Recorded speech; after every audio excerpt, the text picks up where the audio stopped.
Tat and One Direction, ladies and gentlemen. It's fun to have you here. Thank you for coming back on the show. So, there's this game that people play, and we've all done it, I'm sure, I Have Never, where you say, someone posits a suggestion, and everyone has to say whether they've done it or not, OK? So I've got these paddles. It says never and I have, so we can see instantly. Pass those down. Pass those down. Are you playing as well? Yeah, I'm going to play as well. I'm going to join in. And I got these. These are questions we got from fans of yours in the audience. So I'm going to start with this one. This is from Paula. I have never danced naked in the rain. Right. Naked. Oh. Naked. Oh. Three bold, adventurous young men. Three boring old farts standing there. OK. Do we include the rain setting on a shower? Have you danced naked in your shower? What's that bloody hat? OK. I have never... Well, of course I've been naked in the shower. That's a I know you're naked as well. The question is whether I've danced in the shower. I don't stand in the shower fully clothed. Well, do you dance in the shower? Sometimes there's a bit of a boogie. This is Jason. I've never been in the Mile High Club. So wait. Harry, what are you waiting for? Come on, we know the answer.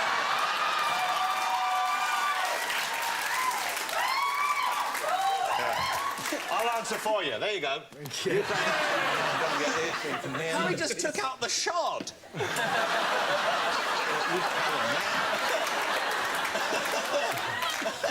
That's hilarious. Oh, God. Well played. OK, no one noticed. OK, I have never been naked in public.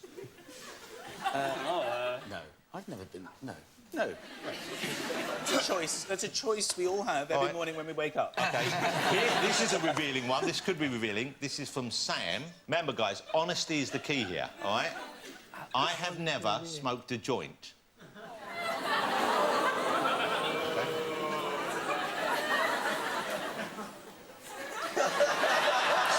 Stop looking at each other. You can't decide what... What's the next one? No, let's answer this one. I think we know the answer to this one.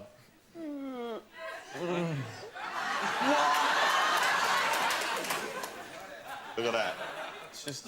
They're just waving it about the place. A big, fat blunt. And I can say, if there are any young people watching, it didn't do anything for me, and I don't recommend it. No, I don't really like it. I tried it, and I didn't very much enjoy it. What do you expect them to do? You've given these paddles, and you really think they're all going to go, yeah, I'm high as a kite. I've done all the drugs. I'll give you complete professionalism under a normal interview situation, but give me a paddle, I'll reveal everything to you. Of course. I've been running. I got up this morning, I was completely naked. Do you think this is what Niall's going to say? I got up this morning, I smoked a big doobie. I danced around in my shower completely naked. And then I ran around naked in the streets. And then I got on an aeroplane and fucked everyone in the room. That's what I did. I was in the loo with a big doobie. And a big doobie in the mouth and the loo, completely naked. And guess what? The door was open. I was in public too. That's about as wrong as things can be. They're not going to do that. They're media-trained megastars. This is what the paddle should look like. Never, never. Both sides, never. Never, never. We can end the game. That's ended the game. That's spoiled the game for everyone. That's spoiled the game. You've spoiled the game for everyone. I hope you're proud of yourself. You won't put that in the show like that. My wife will be livid. The best bit was about yours pretending to smoke a doobie. You're doing that. That's the best bit. And you're doing a bad Irish accent. I was putting all... Oh, Jesus. Oh, Jesus. I was putting all the elements... Which was insulting to my Irish friend here. Oh, dear. You know, you're right. You have to protect yourselves to an extent. You know, there's speculation about it all the time, and things you say get reported and sometimes misreported, you know, deliberately misreported. So I had a few stories here, and I want to see whether these were true or not, and whether or not you know this. Here's one which was... It's so weird. That Harry, apparently, this was in the papers, Harry was sick last year on a roadside when he fell ill after a long hike, and a fan then collected the vomit and tried to sell it on eBay. Was that true, though? Was that actually for sale, do you know? I don't know if it made it to eBay, but it was a thing. I saw a thing on the internet the other day of you, which was someone had stored a fart of yours in a jar from a party. How would you prove And he was selling it for How on earth $10. do you It was like, prove it says farting genuine Harry Styles fart in a jar. Well, with what? A certificate of authenticity? Well, I don't know. He was like... I came across this the other day in my garage. It's a jar that Harry farted in when we were younger. But here's the thing, that's a weird piece of merchandise to have, because... It is. It's exclusive. What do? Do you keep...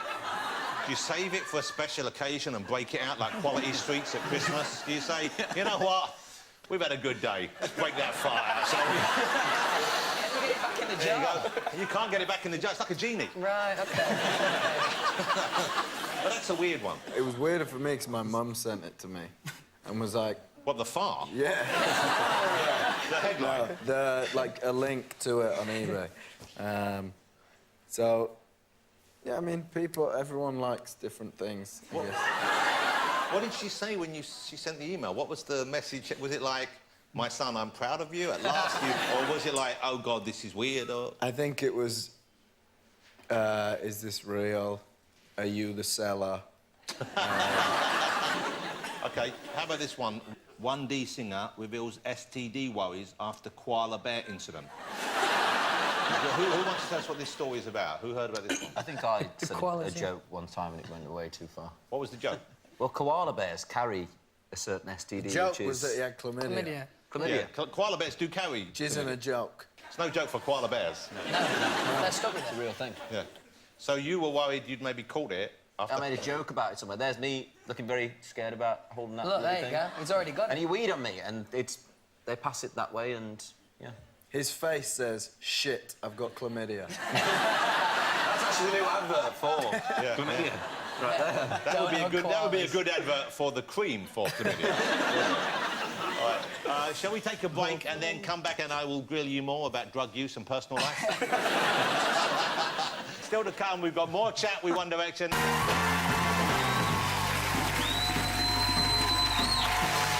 Welcome back to the Jonathan Ross Show. I'm still here with One Direction and Michael McIntyre, ladies and gentlemen. This is the one I know you particularly like being asked. What's happening in your love lives at the moment? Who's single? Who's mingled? Who's looking for a Pringle? Wow. You're all single, aren't you? I think we are, yeah. Yeah. Single, single, single, single. I'm married with 2 children. Yeah. Michael, joking aside, though, I know when I see the boys perform earlier on, and they were great, weren't they, ladies and gentlemen? They're doing another song in a minute. I felt jealous. I felt jealous that I'd never been in a band, I'd never had that moment performing on stage, I couldn't do it, you know. It must feel great. And I know you were saying you wanted to learn how they did that mic technique, because you had some good mic moves going on there. I was having fun. I went over because I could see that Liam was working the mic spin. Well, let's see. How do you do, Liam? Teach Michael. Let's have a masterclass in the mic spin for Michael McIntyre. Don't. Do you all do this? No. So what is going on here? So just... Well, you'd say just, and then it goes Talk really it through quickly. it, like, Just talk round it through it, it, round so about. like- You have to That's hold what it by the big end before Yeah, you you have to flick drop it. it down and then do that. But you couldn't do it like Wait a this. minute, what do you have to drop it down a bit? To there, and then let it go round your hand. Try. Well, you start there. Maybe a bit. Then it's going in just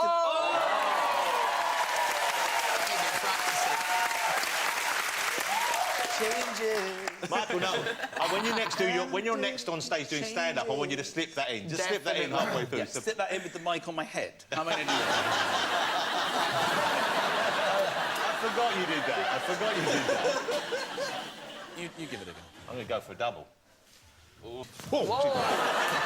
Changes. There you go. That's so funny.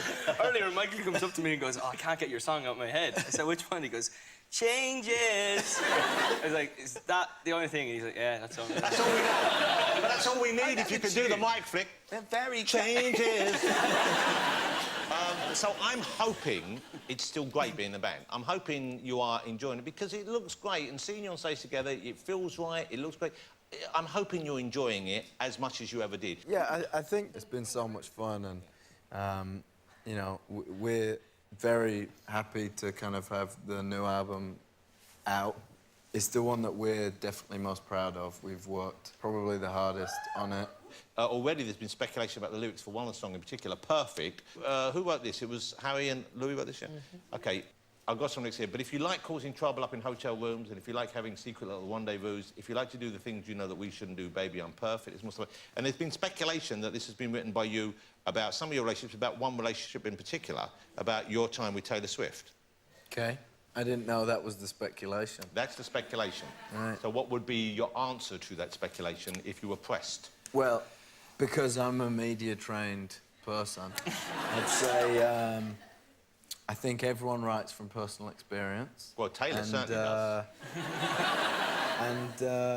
Yeah, I think you draw from lots of different things. And songs aren't always necessarily about what people may take them to be about. It would Sometimes rarely they be are. about one person as such, but there would be, say, elements of a time with one person, Taylor, where you would draw upon those moments, obviously.